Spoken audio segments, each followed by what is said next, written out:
Política, de Michel Foucault, temos a noção que o poder não possui um determinado lugar na sociedade. Ele se encontra em todas as relações sociais, por exemplo, relação familiar, escolar, grupos de amigos. Ou seja, todas as pessoas exercem poder ao mesmo tempo em que sofrem o exercício do poder, dependendo do papel social que estão ocupando naquele instante na sociedade. Por exemplo, uma mulher pode obedecer às ordens de seu chefe, mas dá as ordens para sua empregada. Ela dá as ordens aos filhos, mas obedece tudo o que o seu pastor manda fazer. O poder não se resume à repressão, ou seja, na manutenção do poder através da coação-submissão. O poder é um jogo de forças presentes em todas as relações humanas. Sendo assim, um homem pode aceitar obedecer seu chefe porque acredita em seu discurso ou por medo de perder o emprego. Esse mesmo homem exercerá poder sobre seus filhos, dizendo o que eles devem ou não fazer. Os filhos irão obedecer porque acreditam na autoridade do pai e consideram a palavra paterna sábia ou apenas têm medo de ficarem de castigo.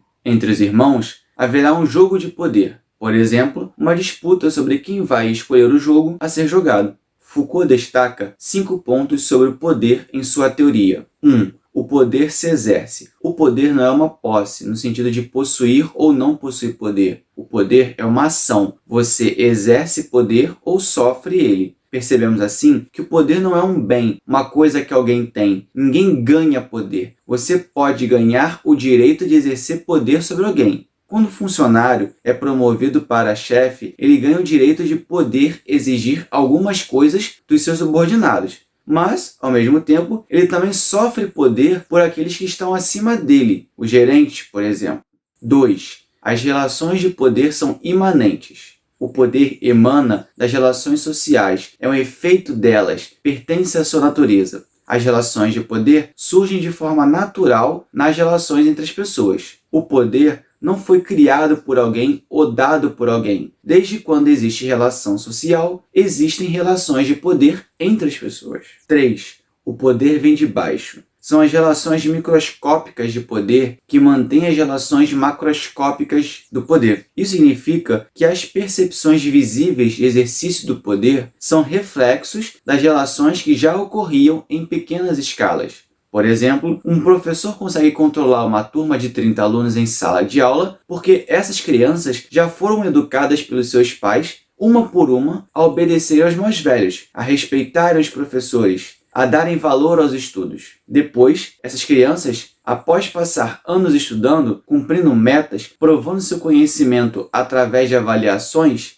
aprendendo a controlar seus impulsos e respeitar horários, vai trabalhar. No trabalho, bastará ao seu patrão dar o horário de expediente e as ordens de serviço que o novo funcionário irá obedecer, porque já foi acostumado a isso na escola. Da mesma forma, o modo como um político governa espelha muito o seu modo de comportamento enquanto era apenas um cidadão comum. Se ele era um cidadão honesto, tenderá a ser um político honesto. Se era um cidadão desonesto, tenderá a ser um político desonesto.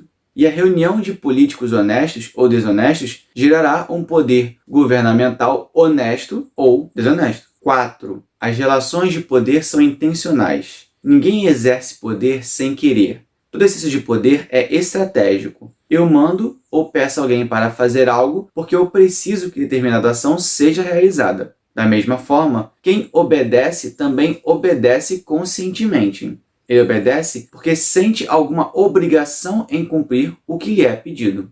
5. Se há poder, há resistência. A resistência ao poder faz parte do poder, é uma condição de sua existência. Ou seja, desde quando existe poder, existe oposição a esse poder. As pessoas não aceitam obedecer a ordens passivamente, elas sempre irão questionar a necessidade de cumpri-las. Dependendo de cada situação, o questionamento pode ser maior ou menor, pode ser permanente ou temporário.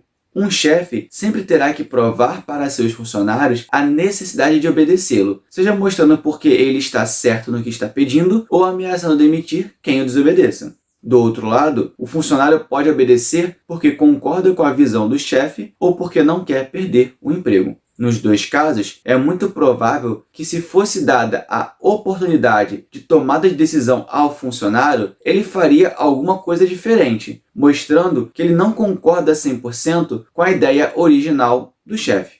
Um fiel pode obedecer às recomendações do seu líder religioso, mas lá no fundo ele sempre se perguntará se realmente aquilo o está aproximando da divindade. Conclusão. Podemos compreender com essa teoria que o macropoder do Estado nada mais é que um reflexo das relações de micropoder contidas em uma determinada sociedade.